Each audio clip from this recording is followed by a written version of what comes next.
Mae yna lawer o ffyrdd sut gallwch chi gotogi ar ddefnydd o ynni yn eich cartref, a fydd yn eich helpu i arbed arian ar eich biliau ynni.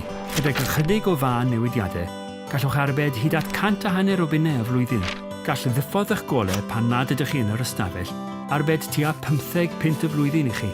Yn yr un modd, os ydych chi'n diffodd offer cyfrifiadurol wrth y wal yn lle ei adael yn barod i weithio, gallwch arbed 6 punt y flwyddyn, trwy osod y peiriant golchi i olchi ar 30 gradd yn hytrach nag ar dymherau uwch. Gallwch arbed o gwmpas 6 punt y flwyddyn. Gallwch hefyd arbed 19 punt y flwyddyn ar drydan drwy sychu dillad ar-lein ddillad yn lle defnyddio peiriant sychu.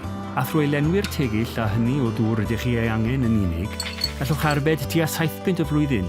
Yn yr ystafell ymolchi, trwy dorri eich amser o dan y gawod i 4 munud, gallwch arbed ar gyfer-taledd 15 punt y flwyddyn. A hefyd yn werth nodi gall troi unrhyw thermostat gwres canolog i lawr 1 radd, eich arbed rhwng 85 a 90 punt bob blwyddyn.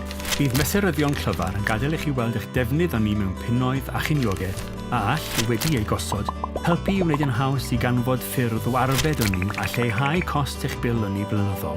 Bydd y newidiadau bach hyn yn helpu lleihau gollyngiadau carbon y blaned